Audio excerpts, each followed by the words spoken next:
Sports4CLE continues. We turn our attention to baseball and the rights battle going on between Bally's parent company, Diamond Sports, and major league teams like the Cleveland Guardians. So Bally's parent company, Diamond Sports, has filed bankruptcy, and it's a little bit of a mess. They failed to make payments to teams, and while they're missing those payments and demanding the teams agree to reduced rights fees, Bally Sports is one of 19 of the regional sports networks, being the ones that own the Indians, right? Bally's Great Lakes. On Tuesday, MLB responded to Diamond Sports' objection to their motion that it was nothing more than a tactic to delay the payment of the club's telecast rights fees even further. MLB said if Diamond wasn't happy with the rights that were negotiated, the bankruptcy filing would allow them to terminate the agreements and the rights would revert back to the teams. Diamond Sports is trying to have it both ways, MLB argued. They want to continue using the club's intellectual properties and telecast rights because they recognize how fundamental these rights are to their business. For without them, they can't generate revenue, and they simply do not want to pay for them what they have negotiated. Let's welcome in Peter Carfagna, Faculty Director of Sports Law at Harvard Law, and a friend of the program. Peter, appreciate the time. When you look at these filings, and I know you've kind of followed them and looked at them, what's your read of this? David, I think, once you go into bankruptcy, the trustee in bankruptcy is going to determine everything. So, you can shout and yell and try to blow the house down, but the bankruptcy trustee is going to determine who gets paid what coming out of bankruptcy. So I really do think there will be, at the end of the day, at the end of the bankruptcy, a much lower fee paid for the guardians' rights and the others, depending on what the market would bear. When you look at it, there isn't really another option either because Disney can't get back into it. So you're kind of stuck with this, correct? Absolutely, and this was an $8 billion, purchase when they bought all these regional sports networks. And Diamond is separate from Sinclair. We know that. Sinclair is the parent, own 90% of the newly formed entity, Diamond. But now they put it into a separate, independent subsidiary, if you will. And there's $8 billion in debt. And like we talked about in the prep session, the interest on that debt is just overwhelming given current interest rates. So there was no choice but for Diamond to go into bankruptcy and take these contracts with them. When you look at MLB's arguing that, if they default on one of them, they default on all of them, is there does MLB have any chance of winning that argument in your mind?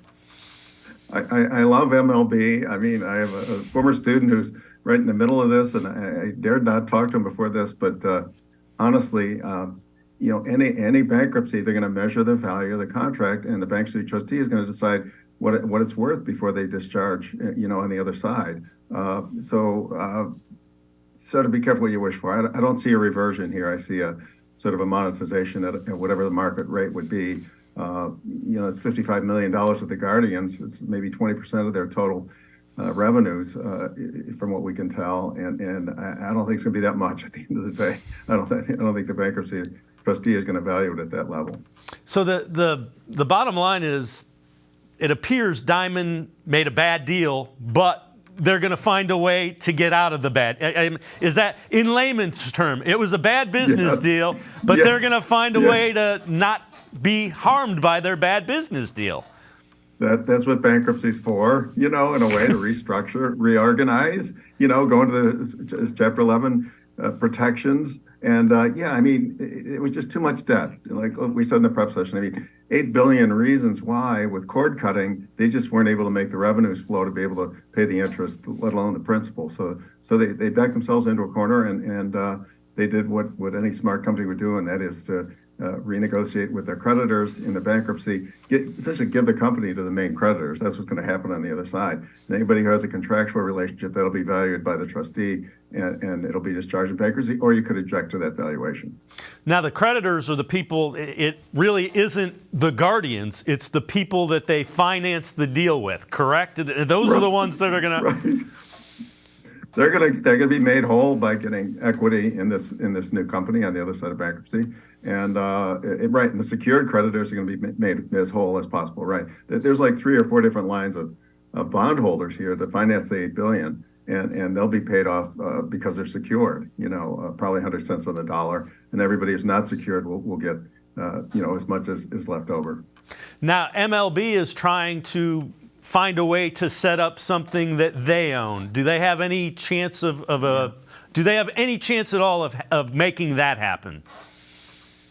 I don't see it until the contracts expire. Like some of them do expire at the end of 2023. I could see them trying to get the regional rights and streaming and all, like they've talked about, the regionalization. But as we talked about in our prep session, the fact that so many of the big market teams have their captive networks, they're not going to be able to, grab into the Yes Network or the LA Dodgers or any of those big. So maybe they could possibly stream together some regional streaming rights, maybe. But then it'd be up to negotiation between, the ownership group of the Guardians and MLB, and it have to be an arm's length negotiation, or the other MLB owners would object. And the other thing that we said is, so the biggest disparity in revenues in Major League Baseball is local TV rights, and this seems to be only helping the bigger markets that have the established deals that aren't with Diamond Sports. Amen. I mean, you see what the Mets did in the offseason, Cohen, a multi-billionaire. You see the captive, Red Sox, Nesson, on a Yes Network, the Yankees. I mean, it gives them, they can make mistakes. They can make multi-million-dollar mistakes, and their media rights are going to pay for it. Not so for the middle market teams or smaller market teams like the Guardians. So the hope that this would in fact kind of lessen that, it makes it really wider, correct? Yeah. I'm afraid so. I mean, the cord cutting, we talked about it. Cord cutting is just killing, the cable operators, and streaming is the future, and monetizing that streaming will be the Guardians' challenge at a price point that the consumers are going to go for. And if not, then MLB, it could revert to MLB at the end of whatever the contract term is.